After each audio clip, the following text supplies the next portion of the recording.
Well met everybody and welcome to this episode of Hearthstone Tips, in which I would like to tell you 5 basic things you need to think of when playing the Shaman class in Hearthstone. Which you definitely should, because Thrall is awesome.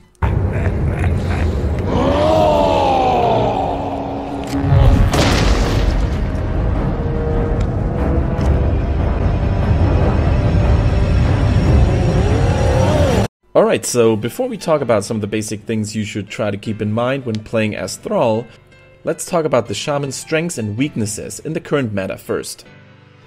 Shamans have a huge amounts of bursts and AoE damage spells, which may cause them to suffer from overload, so be careful when casting them. Also, Shamans have great crowd control. Combined with the removal spells, it makes the Shaman quite strong against, control-oriented decks. Too bad you can only take 2 of them, however, so time them wisely and choose the proper targets. The Shaman's hero ability is quite strong, since the Totems can really help you out. Well, or if the RNG is not favoring you, they can screw you up basically. The Shaman cards work really well with spell damage. On the other hand, you're kinda dependent on it, since, it's just too good to be ignored. So now that we've talked about the pros and cons, let's move on to the quintessence of this video. It's time for our 5 tips to keep in mind when playing as a Shaman. Watch and memorize them, recite them and internalize them before you go to sleep, and shock your opponents with some good old lightning bolts tomorrow. Lightning bolt! Lightning bolt! Lightning bolt! Lightning bolt! Lightning bolt! Sleep! Lightning bolt! Lightning bolt! Sleep! Lightning bolt! Alright, tip number 1. Totems first. Straight up something that can either make you win or lose games. If you don't have the totem on the board that you really want to have to make a good play, use your hero ability first and then follow up accordingly. Especially the spell damage totem can do so many good things to you, if used before playing your lightning spell cards. A lot of inexperienced or sloppy players will do it the other way around and spawn a totem after they've cast a lightning storm, for example, and thus they will lose precious value.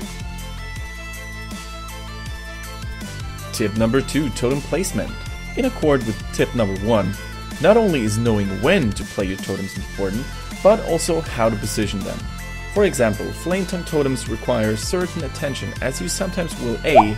summon a new minion next to it. In that case, don't forget to attack with the previous minion that is currently being buffed first. So many times did I see players who got the order wrong and thus lost precious damage. Don't be one of them. B. Summon minions on the wrong side of the flame tongue totem. Whenever you use your hero ability, the totems will spawn to the right of your flame tongue totem, keep that in mind. Also, take a look at your minions and try to predict which one is getting targeted by your opponents first.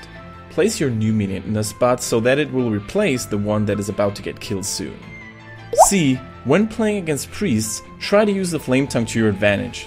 Minions with 2 attack can become 4 attack minions this way, and won't be able to get targeted by the pesky shadow wards.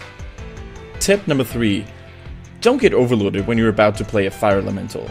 Fire elementals are easily some of the best minions when it comes to cost efficiency. That's why it is exceptionally important for Shaman players to not overload themselves when they could potentially play a fire elemental on turn 5 with a coin 6, 7 or 8. Sloppier players will for instance use a lightning bolt to get rid of a minion on turn 5 when they could have used a rock biter instead. This would basically prevent you from playing a fire elemental the following turn. Small mistakes like that can drastically delay your flow and slow your tempo. Tip number 4. Attack first, hex then.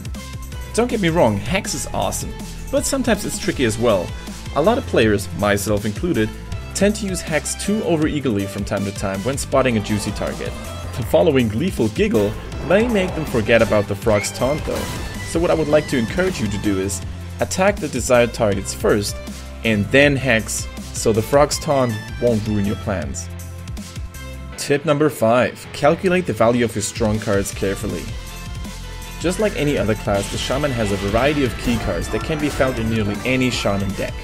Especially overload cards like Lightning Storm, Lightning Bolt or Feral Spirit are very common and have to be used with caution.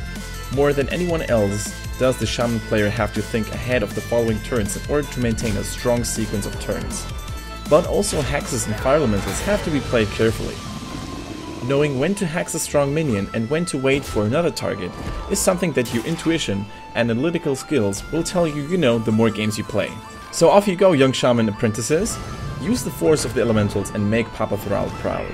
Well, and if you enjoyed this video, feel free to leave a thumbs up and put your own Shaman tips in a comment down below. I would love to read what you guys got in store. Thank you very much for watching, and may the card gods watch over you.